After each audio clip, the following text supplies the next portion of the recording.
kajian kita mengenai orang yang masuk neraka. Mari kita ulangi yang kemarin subuh. Bagaimana orang yang masuk neraka digambarkan. Orang yang masuk neraka itu mendapat kebencian. Allah sangat benci, menyatakan bahwa sesungguhnya kebencian Allah kepadamu jauh lebih besar daripada kebencianmu kepada dirimu sendiri ketika kamu tahu kamu diseru untuk beriman lalu kamu mengingkarinya. Ini ada kebencian ya. Yang sebelumnya Allah juga marah, jangan lagi bicara kepadaku. Nah, gitu kan? Seperti saya uraikan kemarin, bahwa kebencian itu merupakan tambahan orang yang masuk neraka, otomatis berimbang dia dengan tentu lawan dari kebencian, mungkin kasih sayang, mungkin macam-macam.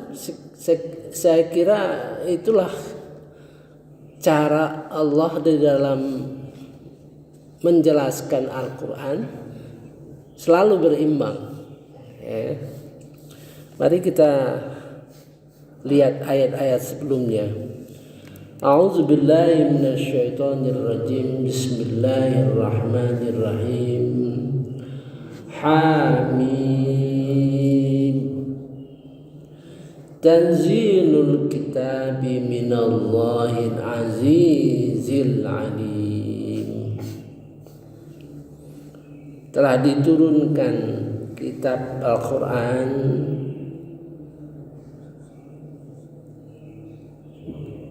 diturunkan dari Allah yang Maha Perkasa dan Maha Mengetahui, yang ghafirin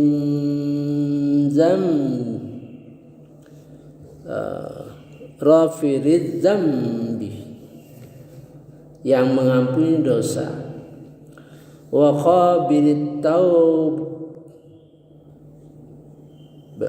ya, yang menerima taubat, syadidil iqab ditaul. Jadi ada tiga kemungkinan ya, ngampuni dosa, menerima taubat dan keras hukumannya ya, itu. Kemudian yang memberi karunia ya, tiga kemungkinan. Kita diampuni, kita diterima taubat kita dianugerahi karunia ya, itu. La ilaha illahu ilaihil masir.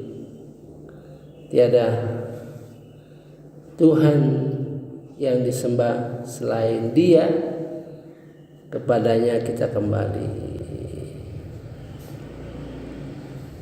Itulah gambaran yang merupakan awal dari surah Al-Mu'min ini. Jadi tergambar kita kira-kira isi daripada surah Al-Mu'min ini tentu berkisar pada apa yang digambarkan dalam ayat-ayat yang di depan ya.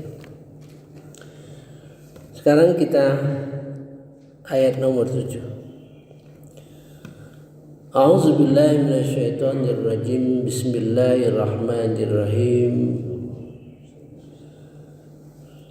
Malaikat-malaikat yang memikul arasy dan yang berada di sekelilingnya bertasbih dengan memuji Tuhannya dan mereka beriman kepadanya serta memohonkan ampunan untuk orang-orang yang beriman, seraya berkata, wahai Tuhan kami, rahmat dan ilmu yang ada padamu meliputi segala sesuatu, maka berilah ampunan kepada orang-orang yang bertaubat dan mengikuti jalanmu, dan peliharalah mereka dari azab neraka. Nah, itu tergambar kalau di orang masuk neraka ada kebencian, maka orang yang masuk surga ada doa dari para malaikat.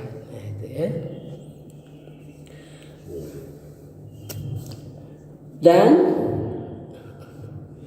ya Tuhan kami, masukkanlah mereka ke dalam surga Adn yang telah Engkau janjikan kepada mereka, dan orang yang saleh di antara nenek moyang mereka, istri-istri dan keturunan mereka, sungguh Engkau maha perkasa, maha bijaksana. Ini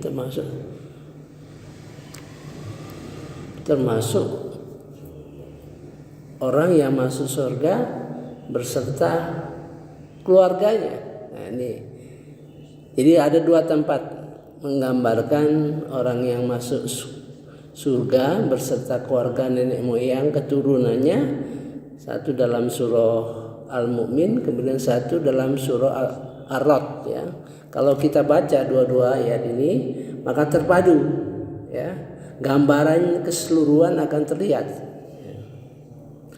Tapi kita belum membicarakan bermacam-macam surga, belum ya. Kita kemarin menyinggung yang masuk surga itu bermacam-macam. Ada yang berombongan ya, ada yang masuk sendiri, ada yang dimasukkan, ada yang masuk dijemput sebagai kafilah, ada yang masuk bahkan surga yang didekatkan ya. Itu gambaran kita. Nanti kita insya Allah kalau sempat kita mengulang kembali dalam perspektif yang lebih luas ya, supaya kita bersemangat. Kalau kita tambah ilmu, maka semangat beribadah kita bertambah. Itu salah satu hidayah. Jadi kalau kita bertambah ilmu, kemudian kita bergairah beribadah, itu semakin dalam, nah itulah hidayah ya, antara lain ya. Dan peliharalah mereka dari bencana kejahatan, dan orang-orang yang kau pelihara dari bencana kejahatan pada hari itu, maka sungguh engkau telah menganugerahkan rahmat kepadanya, dan demikian itulah kemenangan yang agung. Jadi salah satu rahmat itu merupakan hasil daripada doa malaikat kepada kita ya. Termasuk dalam hadis menggambarkan orang misalnya menunggu sholat kan, atau sesudah sholat dia berzikir ya. Berzikir itu bermacam-macam ya. Zikir itu bermacam-macam ya. Sesungguhnya orang yang kafir, nah ini mulai masuk tadi ya, kepada mereka pada hari kiamat diserukan, sesungguhnya kebencian Allah kepadamu jauh lebih besar daripada kebencianmu kepada dirimu sendiri. Ketika kamu diseru untuk beriman, lalu kamu mengingkarinya. Mereka menjawab, ya Tuhan kami, Engkau telah mematikan kami 2 kali dan telah menghidupkan kami 2 kali, lalu kami mengakui dosa-dosa kami, maka adalah lahan jalan, maka adakah jalan bagi kami untuk keluar dari neraka. Nah, ini tergambar ini ya, bagaimana artinya itu sebagai lambang. Dia tahu 2 kali dihidupkan, 2 kali dimatikan. Artinya orang ini paham mengenai agama kita. Nah, terbukti, saya buktikan sendiri di dalam kelompok WA group bersama-sama dengan orang-orang yang bukan Islam. Bagaimana dia tahu, ya, ayat-ayat Quran, dia tahu, dicari-cari kelemahan ayat-ayat Al-Quran, jadi mereka tahu ini orang kafir yang sungguh-sungguh kafir, ya. Yang demikian itu karena sesungguhnya kamu mengingkari apabila disuruh untuk menyembah Allah saja, dan jika Allah dipersekutukan kamu percaya, maka keputusan sekarang ini adalah pada Allah yang Maha Tinggi dan Maha Besar, ya. Jelas, ya, orang-orang yang kafir itu yang tidak percaya kepada Allah Subhanahu wa taala, jelas-jelas, ya, mereka menggambarkan bagaimana Allah itu berbeda, ya, dengan berbagai pertanyaan, ya. Dan dialah yang memperlihatkan tanda-tanda kekuasaannya kepadamu dan menurunkan rezeki dari langit untukmu, dan tidak lain yang mendapat pelajaran hanyalah orang-orang yang kembali kepada Allah. Maka sembahlah Allah dengan tulus ikhlas beragama kepadanya, meskipun orang-orang kafir tidak menyukainya. Dialah yang maha tinggi derajatnya, yang memiliki arasy, yang menurunkan wahyu dengan perintahnya kepada siapa yang dia kehendaki di antara hamba-hambanya, agar memperingatkan manusia tentang hari pertemuan, yaitu hari kiamat. Saya kira itulah gambaran yang kita bisa pahami, ya, dan kita perlu tahu kelompok-kelompok, karena kita punya kewajiban nantinya menjadi saksi mereka, ya. Jadi Nabi Muhammad SAW menjadi saksi kepada kita sekalian, dan kita menyaksikan seluruh manusia, ya, tentu yang sezaman dengan kita, ya. Di dalam surah Al-Hajj, ya, Al-Hajj ayat 78, bagaimana menggambarkan kita kewajiban untuk menjadi saksi, ya. Maka itu kita harus paham, yaitu ayat 78, ayat terakhir dari surah Al-Hajj. Dan berjihadlah kamu di jalan Allah dengan jihad sebenar-benarnya. Tentu jihad itu ada 4 macam yang digambarkan, bahwa perkataan jihad itu bekerja dengan sungguh-sungguh, beramal dengan sungguh-sungguh, ya. Yang sifatnya sungguh-sungguh itulah yang merupakan jihad, ya. Dan dia telah memilih kamu, dan dia telah menjadikan kesukaran untukmu dalam agama, ikutlah. Dan dia tidak menjadikan kesukaran untukmu dalam agama, ikutilah agama nenek moyangmu Ibrahim. Dia Allah telah menamakan kamu orang-orang muslim sejak dahulu, dan begitu pula dalam Al-Quran ini, agar Rasul Muhammad itu menjadi saksi atas dirimu, dan agar kamu semua menjadi saksi atas segenap manusia. Maka laksanakanlah sholat dan tunaikanlah zakat, dan berpegang teguhlah kepada Allah. Dialah pelindung dan sebaik-baik pelindung dan penolong. Jadi menjadi saksi, ya. Mudah-mudahan kita punya kesempatan bergaul sama saudara-saudara yang bukan muslim, dan kita tahu apa-apa kesalahan mereka, ya, dan kita beritahu, ya. Tidak usah kita menimbulkan pertentangan, ya, tapi kita beritahu.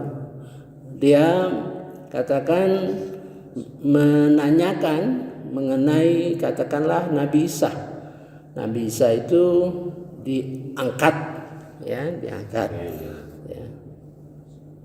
dan mereka tidak berpendapat demikian. Nah, kita beritahu ini yang menurut Al-Quran. Terserah, tidak usah kita perdebatkan ini menurut Al-Quran. Apa saja ya.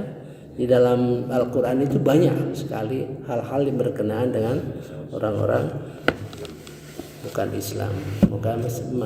Oleh sebab itu di dalam surah Al-Baqarah ayat 4, walladzina yu'minuna bima unzila ilaika wa ma unzila min qablik. Ya, jadi percaya kepada Al-Quran, berinteraksi dengan Al-Quran, juga berinteraksi dengan kitab-kitab yang sebelumnya, tentu apa yang ada di dalam Quran ya. Subhanakallahumma wa bihamdika asyhadu an la ilaha illa anta astaghfiruka wa atubu ilaik. Wallahu a'lam. Wassalamualaikum